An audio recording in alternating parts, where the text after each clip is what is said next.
First of all, I really warmly want to welcome Lubomila, who is our special guest to the 11th edition of SHEleader in a Shell. We decided to devote this monthly event on the topic of sustainability because tomorrow is the Earth Day. And what better topic to discuss than sustainable future of our planet, but also in having such a guest, we'll zoom into how green tech business can facilitate this sustainable future for us. Before starting the dialogue, I want to introduce Lubomila with a couple of sentences. She is the founder and CEO of Plan A. This is a Berlin-based startup that is developing an end-to-end platform enabling companies to measure, monitor, and reduce their environmental footprint, as also to improve their ESG's performances. And what is ESG, we'll be happy to hear more about it, Lubomila, because eventually not everybody in the audience knows about those new measures. Lubomila is also a co-founder of the Greentech Alliance, and this is a community of more than 500 startups that are connected with more than 350 advisors from VC, media, and business background. And the idea is this community, this movement, I would say, to really progress by exchanging knowledge much faster in promoting the green business throughout Europe and the world. And also what Lubomila did prior to Plan A, she worked in investment banking, in venture capital and fintech in Asia and Europe. And recently she was announced as one of the top 100 women in Germany for 2020. We are really pleased to have you, Lubomila, and to your introduction, of course, I want to underline that you are Bulgarian. Also to everybody who is with us tonight, first of all, thank you for choosing after hours to spend another hour with SHEleader in a Shell format. As you know, we are streaming the event in a Facebook, as also, of course, for those who registered, you are on the platform here. Please write your questions in the chat here in WebEx or as comments in Facebook, and I'll do my best to secure time that they are responded by Lubomila. Okay, Lubomila, as I said, happy to have you tonight with us.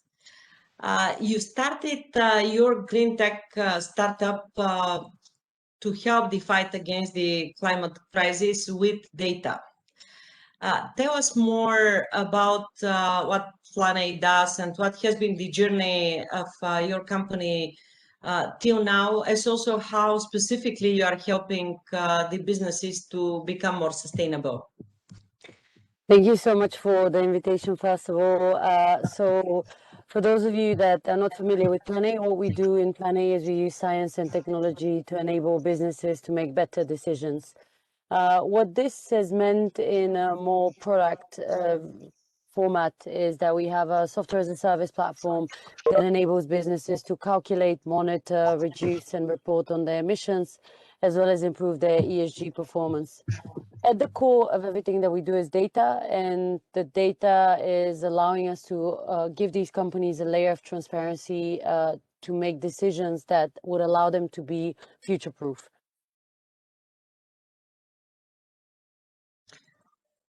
When you say future-proof, can you elaborate a little bit more what type of data makes you in the future future-proof company? If you look at the way we analyze our existence at the moment, it is all around optimization and efficiency. And actually, what we're missing in this whole equation is data related to how we have impacted our external reality. And in this particular case, this is the planet. The environmental layer in our analysis is missing at the moment. If you look at our financial systems, if you look at our kind of decision making in businesses, it's predominantly related to the bottom line, to kind of the revenues that you're making. But if you don't calculate for what is going to cost you to not be prepared for climate change, you're actually missing part of what would be the bill at the end for you as a business. And not being prepared for that today means already that you're seeing natural disasters impacting your infrastructure. You're seeing also a lot of your kind of employees reflecting on the fact that maybe your company is not sustainable or not taking actions to be sustainable. And finally, you're seeing impact from your investors who are putting their money into sustainable or more sustainable assets than yours if you really don't take this into consideration. The data in particular that we look at is related to essentially anything that the company consumes or does and transforming this into CO2 emissions.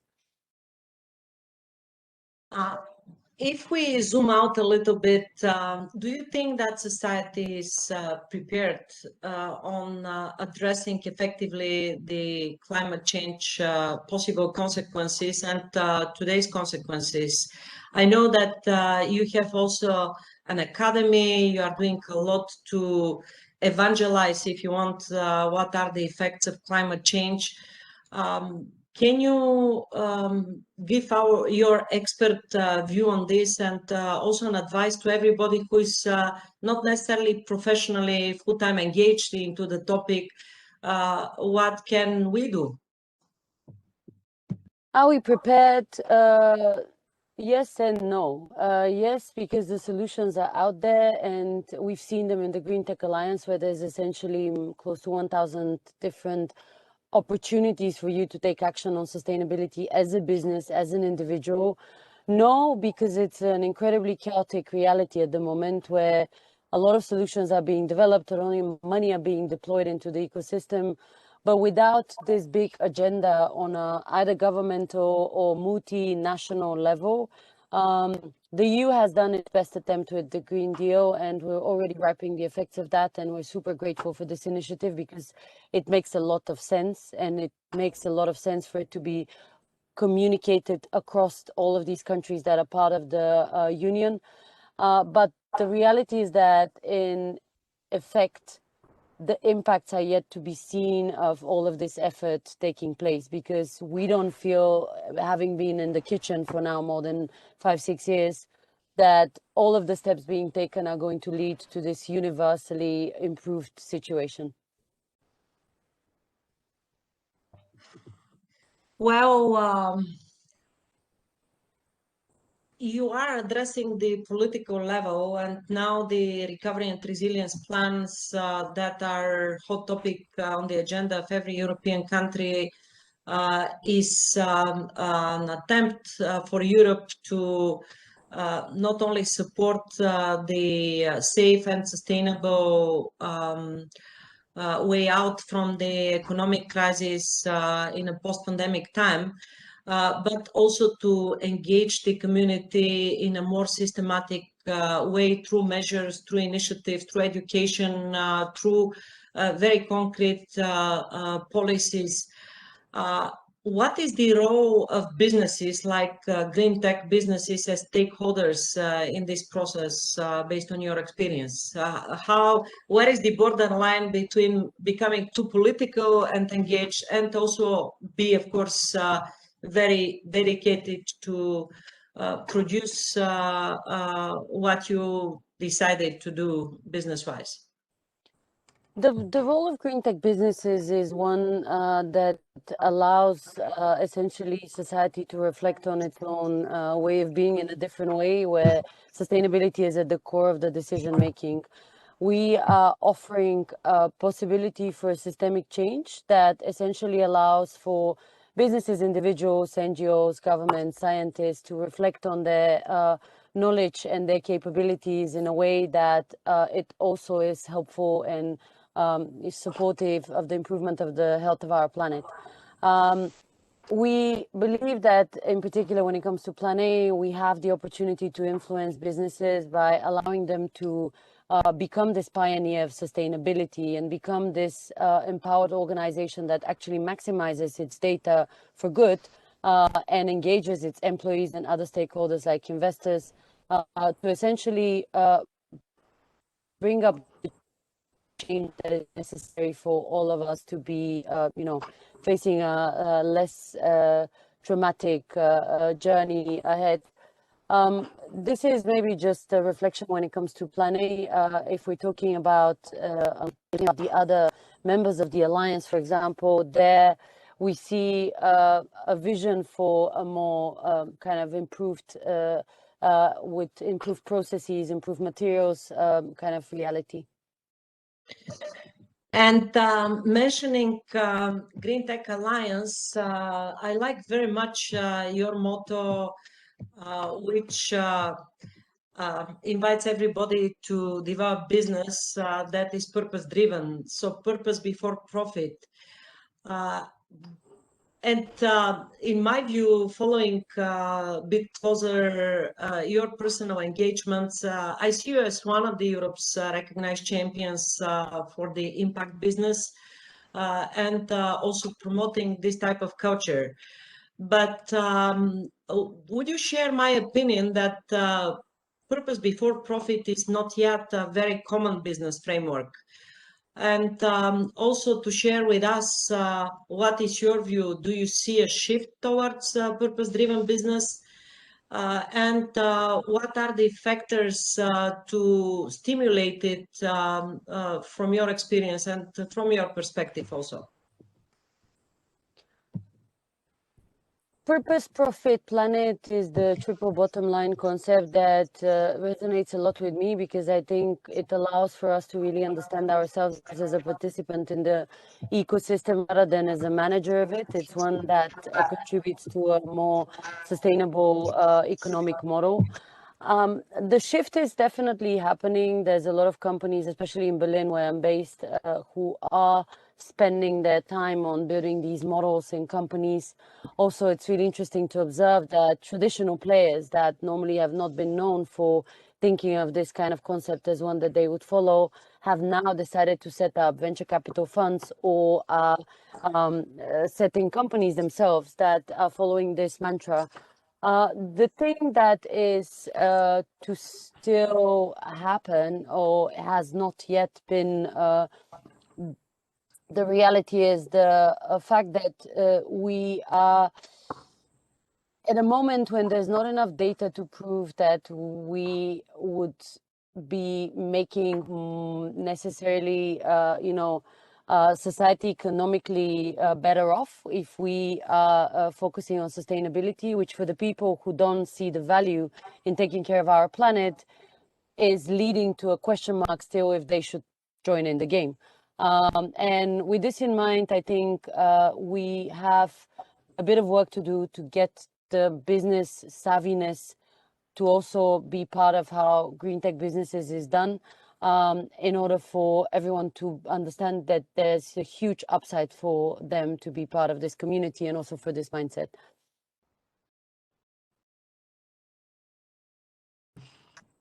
Hand to hand with this process goes greenwashing, and I know that this is also a topic that you are driving quite closely. I've joined, and we at BCWT joined the movement. Let's make the 2021 counts. But in the context of our discussion, can you share a little bit more about greenwashing? Maybe companies does not understand what shift towards sustainability means, and that's why they create an environment to be seen as more greener. We'll be happy to hear your view on this, and also then about your campaign. Thank you for this question. So for those of the audience that do not know what greenwashing is, this is actually a term that came in the 70s from hotels offering their towels to be kept without being checked, without saving the planet. One thing to reflect on, and as a second thing, there's actually no backing in terms of why these hotels were doing it, but this is how it essentially started. And this is essentially the reality in which businesses decide to they want to be perceived as an environmental company while only doing it for the marketing without effectively taking any action to become sustainable. Greenwashing is, actually can be observed in many industries, and this is, quite often the case of inaccurate emissions that lead to unequity claims, companies launching a sustainability brand clothes while being a fast fashion company. So multiple examples that actually support, so to say, this negative action. And with this in mind, we started a campaign called Make 2021 Count, which is there to petition the European Commission to set some clear ground rules on what really makes carbon neutrality and what really makes essentially all of these claims, so that there's a bit of a framework on what is to be considered as sustainable.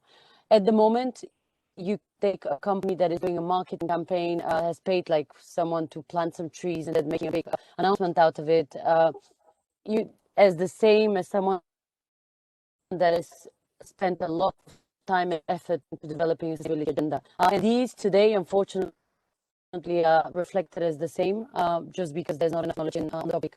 And the problem still persists, and we hope with this campaign to achieve good visibility for the topic and allow for people to be involved or educated about where does this issue reflect also our economic growth.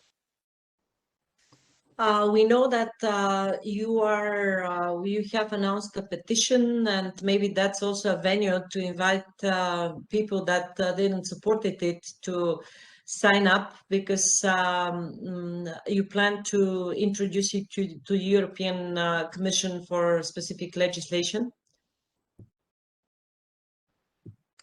Yeah, absolutely. I'm gonna share in the chat the link, and anyone interested should sign. It's a petition ongoing for a bit longer, and we'll be more than happy to hear your thoughts on whether you see some opportunities for this to be further supported. But yeah, I'm gonna put it in the chat, and hopefully other people can see it and share across their channels as well. Thank you very much for this. You mentioned, and we've discussed a little bit about Greentech Alliance, but I would be interested to hear a little bit more about this. What motivated you to start to initiate this with a couple of friends, and also to give a little bit of practical information where you are now, 7-8 months after the start, and how possibly more startups can benefit from the activities that you are doing.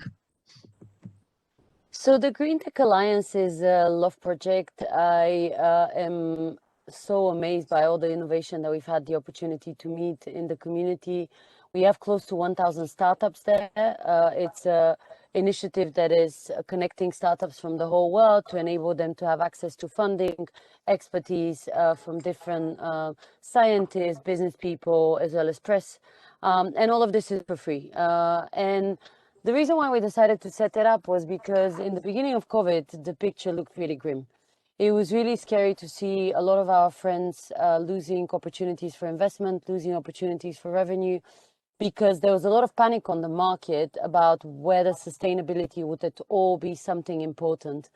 And with this in mind, we put together our heads with 5 co-founders, and we essentially decided to connect a lot of the people that we know to one another and give them the chance to essentially access our network and access the resources that we have access to. Because at the end of the day, what we are addressing, which is climate change, requires a lot of community effort. It requires a lot of people to work together, and it requires a lot of solutions because it's a complex set of issues that we're addressing together. And today, the community is not only big, it has more than 500 advisors, one of which is you.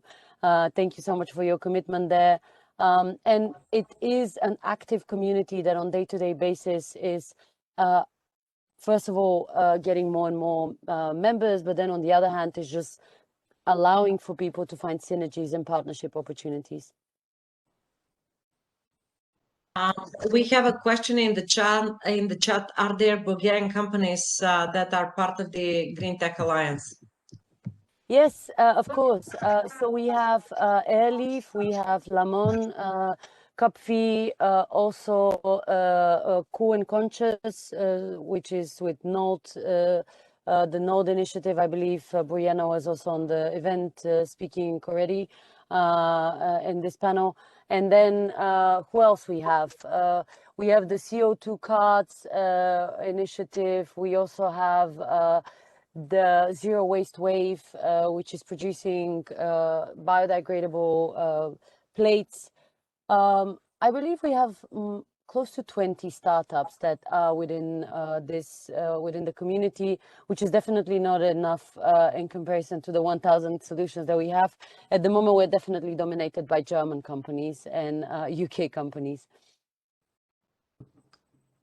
We'll make an effort to change this ratio. So, because we, of course, are collaborating across Eastern Europe, and there is really big innovation impulse and effort, but still there is a way to go to integrate those startups as also scientists into pan-European initiatives and movements.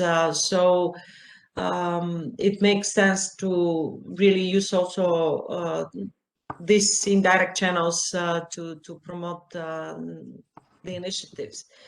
But let's maybe change a little bit the topic, because we are at the ground of the female entrepreneurship. And this, of course, is why we are inviting women like you to share also the experience on what means to be a woman in the field.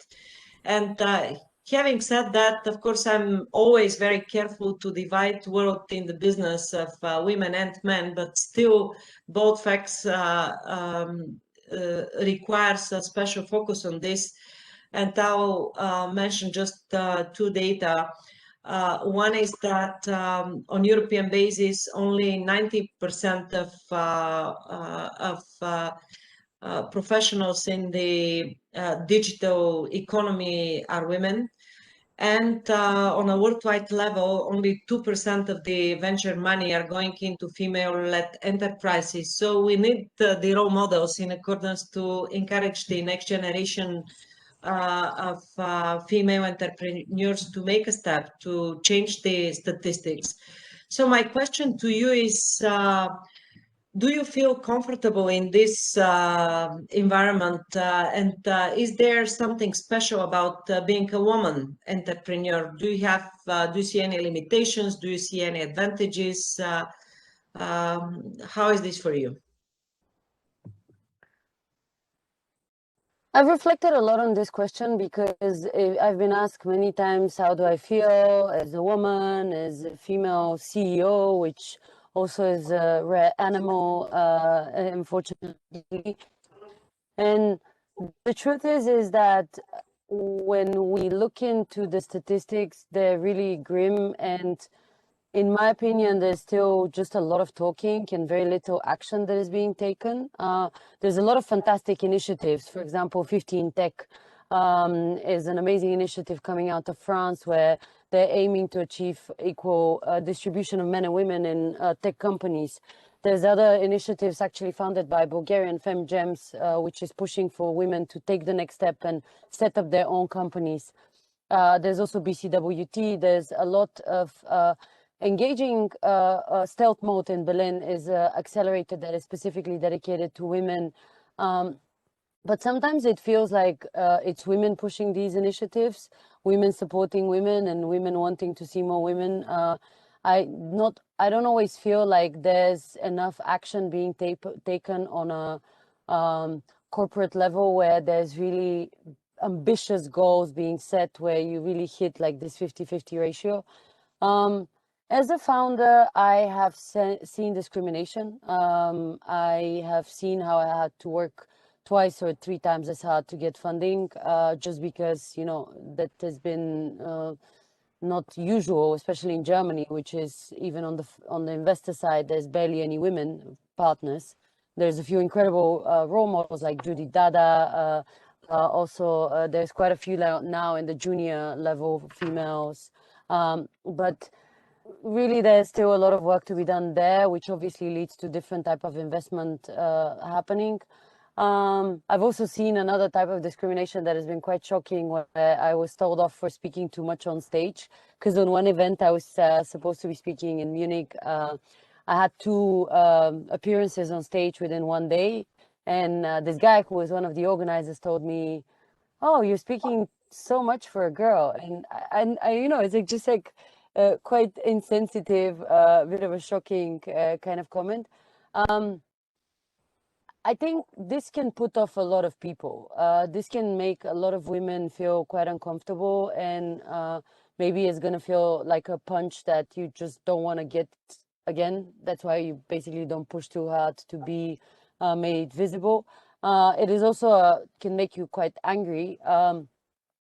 For me, it has made me feel like I should use this to my own advantage, where at any opportunity that I can speak, I take it. At any opportunity that I'm at a panel, you know, again, I take it. At any opportunity that I can showcase the success of a woman, I also take it, because I think it takes a lot of opportunities like that for us to really shift this mindset, to get people to really reflect on a society, the society that we live in is an equitable one, because it definitely isn't one now.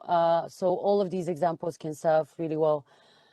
That's what I do for myself, and my only success factor for you know, shifting the discussion has been to make sure that at any point of time when I can be supporting someone or been asked, "Hey, can you suggest a speaker?" I always do suggest a female.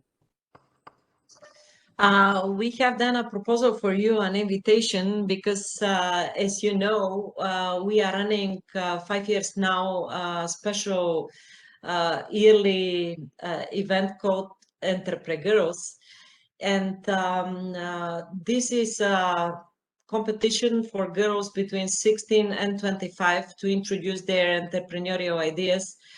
And the ambition of this format is not necessarily to identify the next pearl to invest in, but just to stimulate those girls when they are very, very young still, to make a step, to think for themselves as for entrepreneurs, to share with the world their ideas. And of course, we are trying to support them afterwards with mentorship, with connections, to grow as business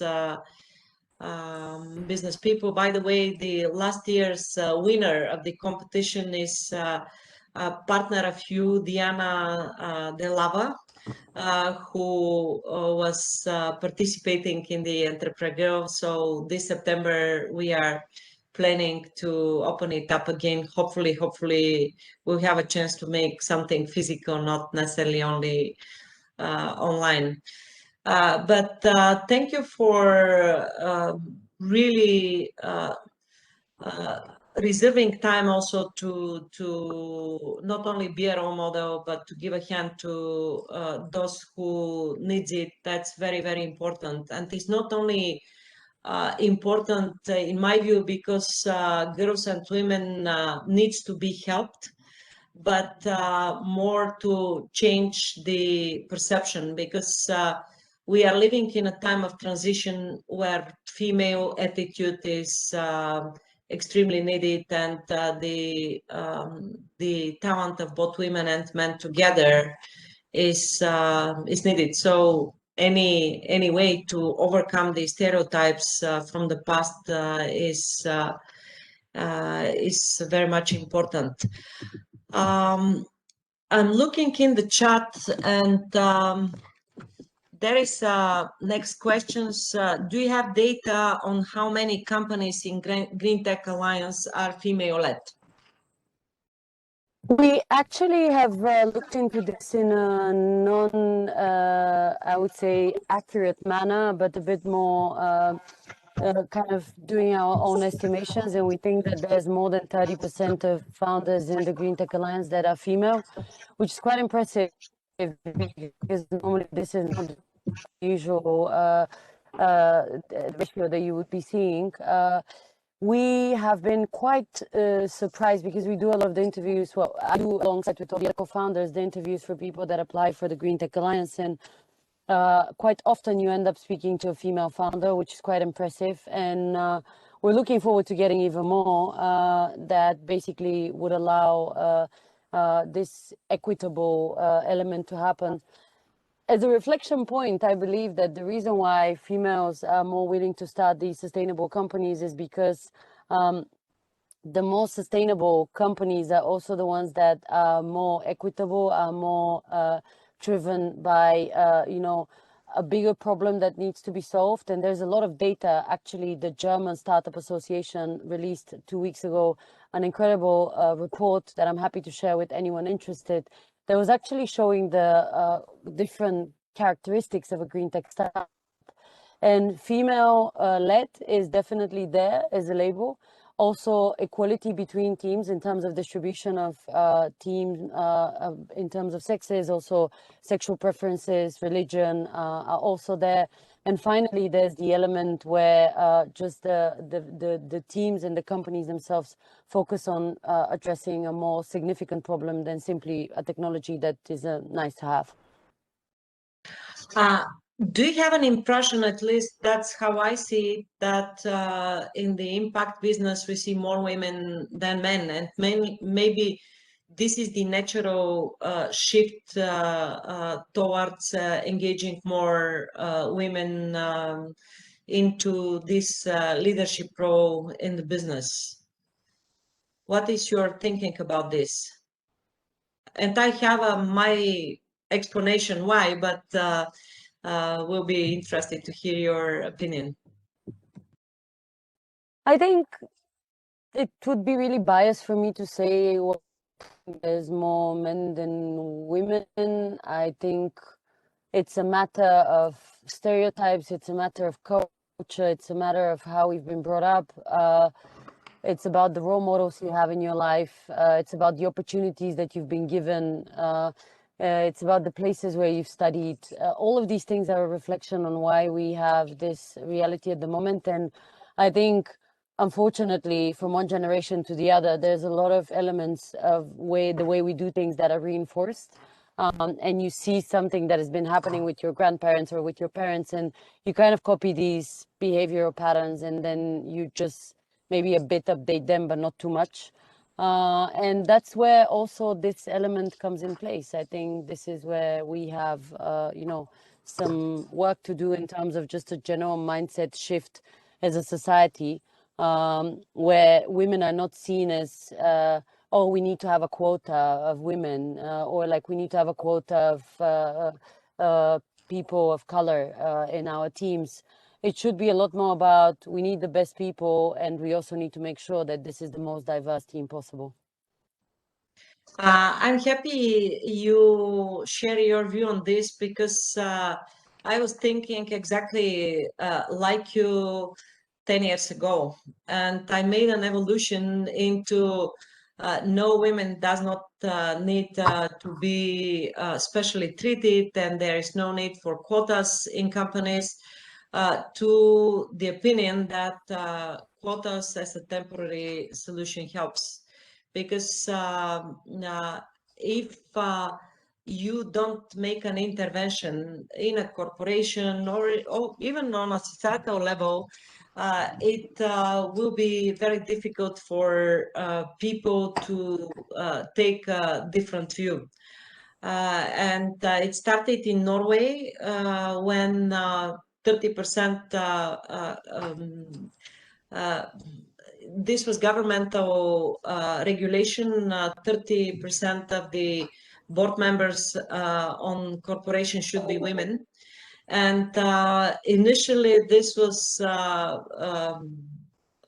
really, it was very shocking for the businesses where these women should come from. We don't see them. They started to invite actresses or people around them in the team, but only after 1 year on those boards appeared very capable professionals, only because they had an environment to think for themselves as more than a support team. And I'm sharing this story because it took me quite some time to review my opinion on this.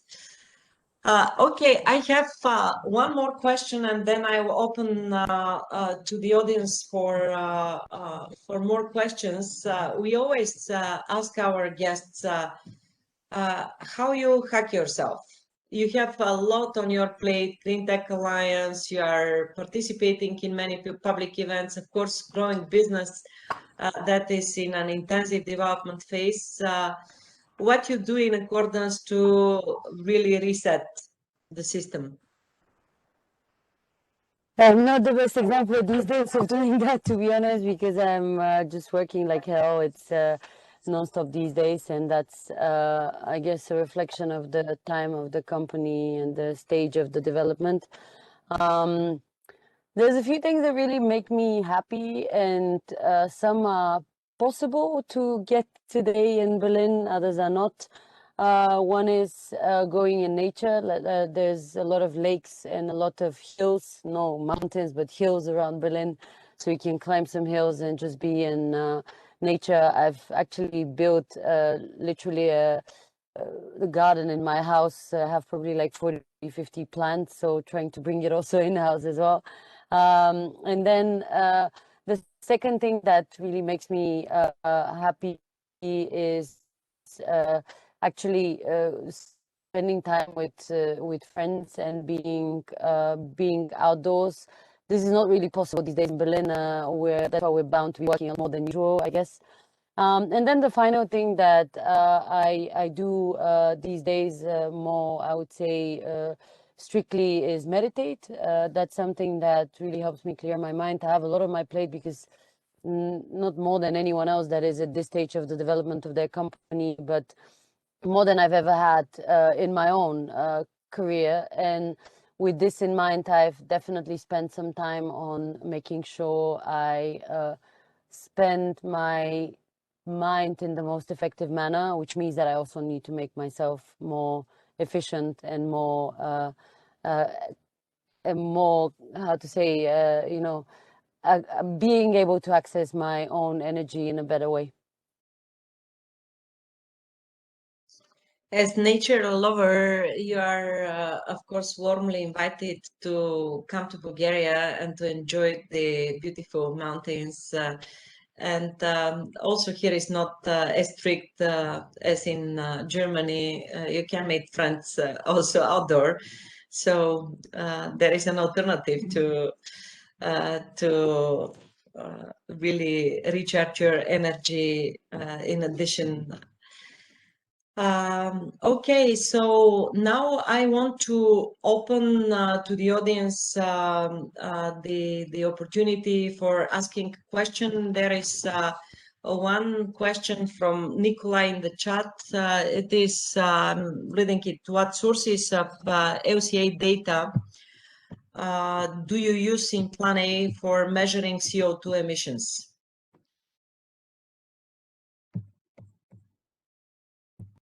So we have access to SHEleader, also we also have our own benchmarks, which are coming from the hundreds of clients that we've worked with. And we also have access to a few databases that are not necessarily available widely publicly. We kind of cover the, I would say, the usual ground on a databases. Okay, I hope this answered the question of Nikolai. And Nikolai, you can also connect to Lubomila if you want to go deeper into this more specialized topic.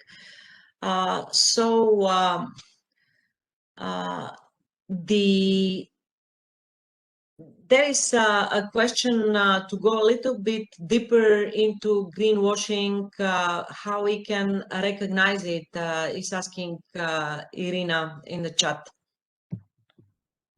Yeah, greenwashing is really easy to spot. It's about the depth of the commitment.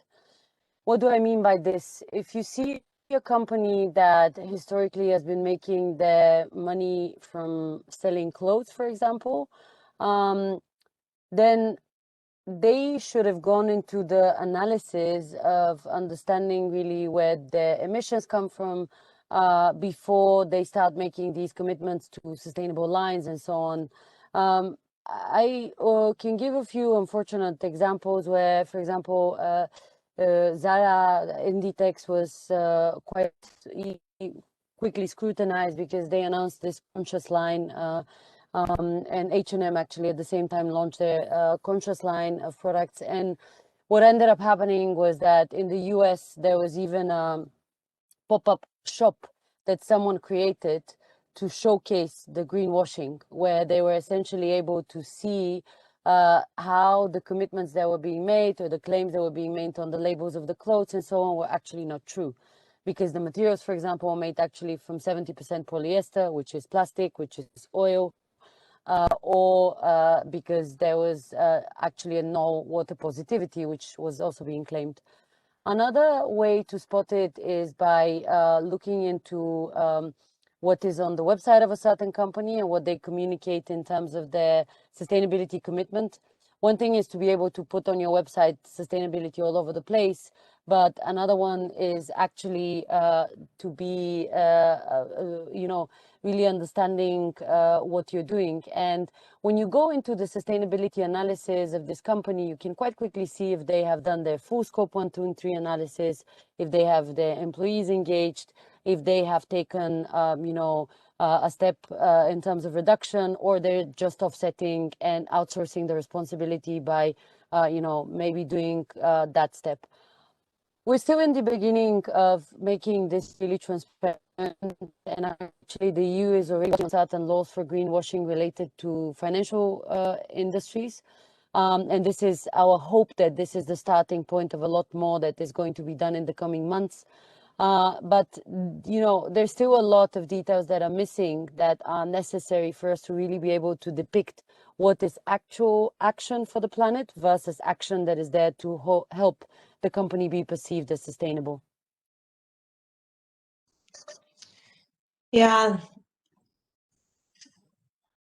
Listening to you, I'm just thinking how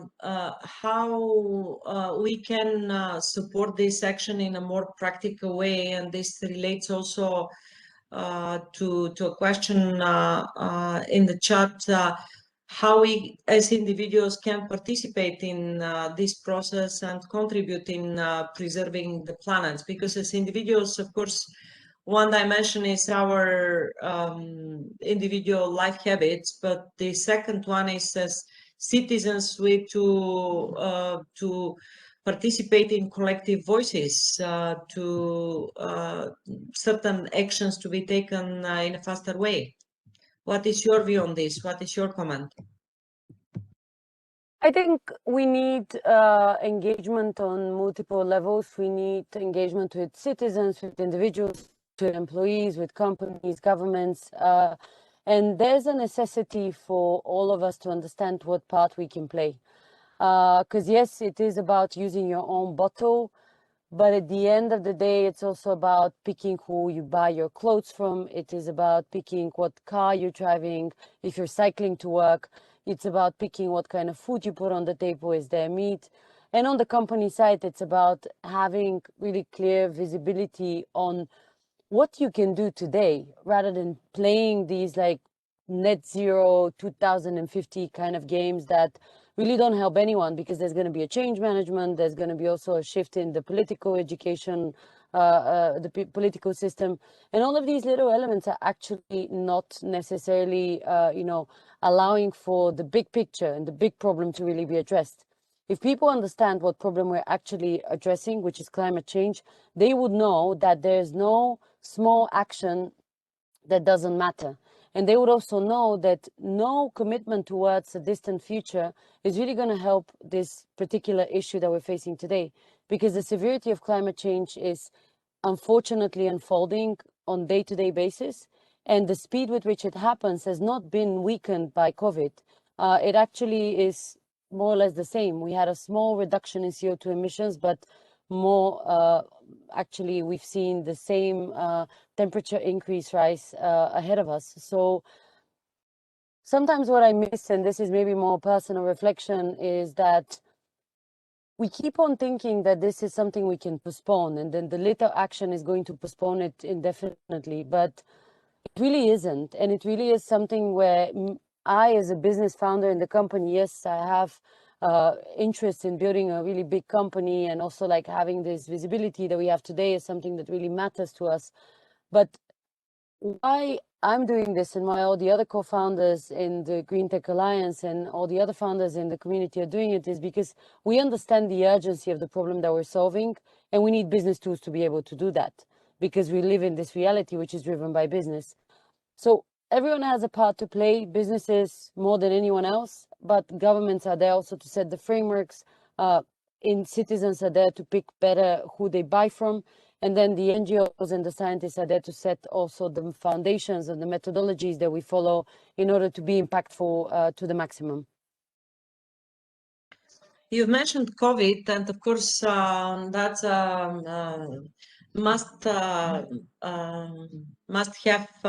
having it topic in the discussions today.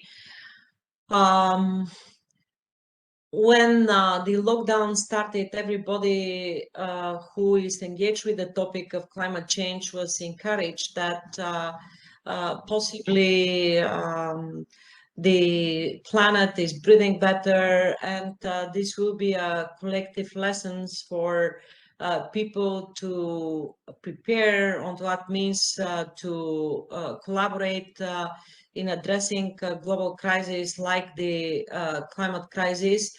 But seems that COVID also postponed some of the decisions that was already more or less cooked related to climate actions. What is your view on this? COVID has been a reflection point for the whole society. It has been an opportunity for all of us to really think about where we're headed, why we're doing things. On a personal level, it has meant that many people decided to shift gear and focus on things in life that are different than what they've been doing before, find something more purposeful. And we've seen it with a lot of people that joined the Plan A team who had a reflection in COVID and decided that they really wanted to focus on a big mission. On a company level, this has also meant that some of the ways we do business had to be rethought. We're all online now. We're doing this event that probably would have waited until I was back in Sofia, so we do it in person. Now we're doing all of these kinds of things online. We also have a reflection on the quality of supply chains that we have, because they were really not healthy during COVID, and that was visible from day one when all of these supplies started depleting. I think COVID is a opportunity for a shift, but I don't think is the panacea for what we need as a society.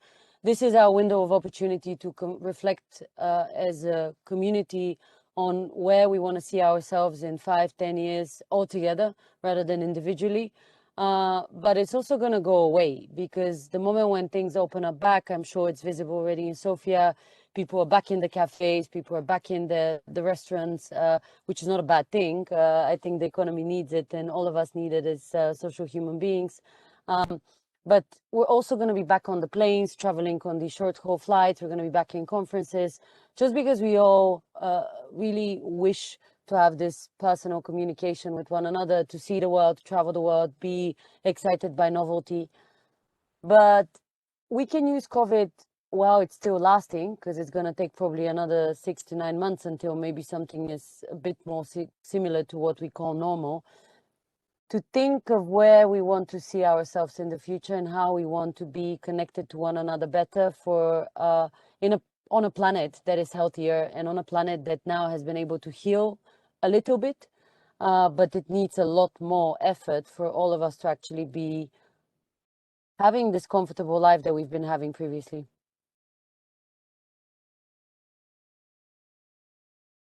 Thank you for this reflection. We have just time for 2 last questions, and I will try to combine them. From Nikolai again, as a business helping other businesses become green, have you encountered conflicts of interest, considering that clients will usually want to look well in the eyes of the public? It is again related to the greenwashing. Short question from you. So yeah, we have encountered a bit of immaturity in the way companies do sustainability, just because they don't have the knowledge. I think what's quite important to explain with greenwashing is that sometimes it is happening on purpose, sometimes is something that was not even anticipated, just because the company didn't choose the right partner to be working on their sustainability agenda. With this in mind, I think, if I can reflect on conflicts of interest, for example, we as a company have made a commitment that we don't allow any of our clients to claim carbon neutrality as something that they can label themselves as. And the reason for this is because carbon neutrality is theoretically and in practice impossible. You cannot calculate your scope 1, 2, and 3 to a level of accuracy where you can find the accurate carbon credit that is going to then compensate fully that. And the reason for this is that if you look at scope 3, which is where most of the emissions of any company are hidden, this is where you're talking about third parties. This is where you're talking about people and organizations that are outside of your management that require to give you data in order for you to be able to calculate your own emissions. So conflict of interest is for us, for example, giving someone this claim. It is also starting to shout about sustainability before you really have gone into the data. What we always say to our clients is that sustainability is a process, and we're there to support them at each step of the way. They have to start where it's possible for them, where they have the data, and then we fill in the gaps, and then we increase the accuracy as we go down the line. I think maybe one sentence about where companies can reflect about themselves in terms of what does this mean for them is that whenever you're setting up your sustainability agenda, don't try to achieve it all within one day. It is not necessarily possible.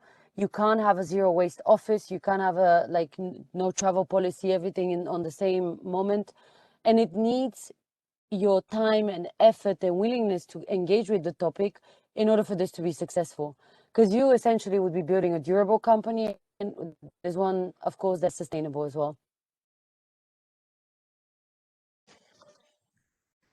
Thank you for the advice, Lubomila. We have a question from Sofia Lyateva, a good friend, which is more focused on the community engagement. And I'll read it. How do you make people or consumers be more mindful about those important issues? For instance, have you developed ways to track and evaluate the company's interaction and their communities? Community is one of the most important elements when it comes to successful sustainability implementation, and how we engage our clients and also their communities is by understanding what their business model is and then reflecting on that to then allow for this business model to play as a benefit to their sustainability agenda. I'll give one example. We work with a company called JobLift, which is one of the big success startups in Berlin, offering a SaaS platform for companies to list job opportunities. And they started working with us because of the requirements of their employees. They have a few hundred employees that are working across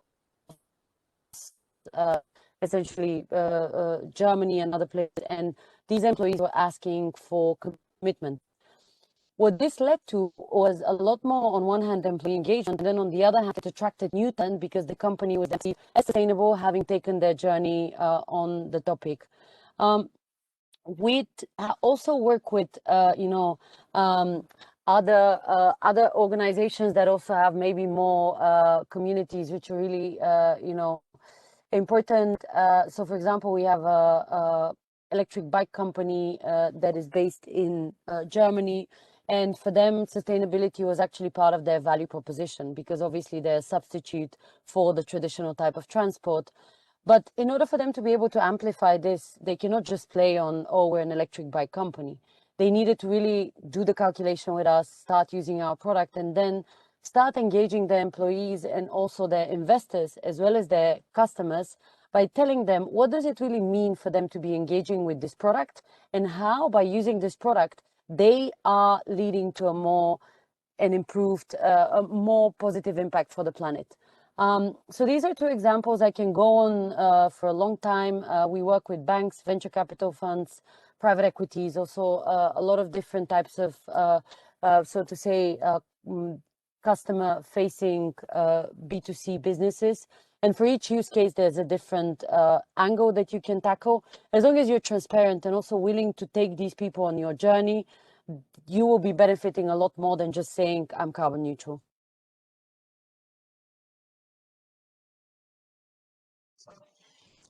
So that's a good conclusion of our meetup tonight. And let's take more people with us on the journey of sustainability. And before thanking you, Lubomila, for being with us, one last question from the chat. It is how you will celebrate the Earth Day tomorrow, and isn't every day an Earth Day? I think it's every day is that day, and I definitely agree with you on that. So tomorrow, and I would like to invite everyone that believes in this. We're launching a campaign together with the Greentech Alliance and Planet called Enough Talk. So hashtag Enough Talk. You can see it. I'll put it in the chat as well. And anyone interested, just contact me on LinkedIn, and I'm happy to give you more. I'm putting also my LinkedIn account here. Contact me on LinkedIn so you can learn a bit more about it further. But the idea behind the campaign is that we feel like there's been enough discussion about sustainability, and with this in mind, we think that what matters the most is actual action and actual implementation of solutions. And we, as one of the solutions, of course, position ourselves as the ones that can claim that there's been enough talk done. In the meantime, I also want to take the opportunity to invite people. We found out today that we have been selected as the hottest European startup for sustainability, and the official voting starts today. So I'll put the link in the chat, and anyone that is interested in voting for us, there's no registration, so there's no need for you to give any of your data. It just takes one click to hopefully help us win. It's from TechCrunch, is the competition from the editor at large. So it's quite prestigious, and we hope that we'll be able to obviously get the and win this challenge. Well, we wish you to be officially recognized as the hottest startup in Europe, and we'll support, of course, you as a candidate, as nominee. Thank you for sharing it in the chat, and it is time to say enough talk for tonight. And again, I really want to thank you for being our special guest and sharing such an insightful thoughts and experience from what you are doing in Plan A, and also as an activist on the green field. I can speak on behalf of our audience. I'm sure it was not only very informative, but also energizing and motivating for everybody. And we will expect to hear more from you and to have you also here physically in Sofia. Thank you for being with us, Lubomila, and good luck Thank you in so your much. important journey. Okay? Thank you so much. Bye-bye.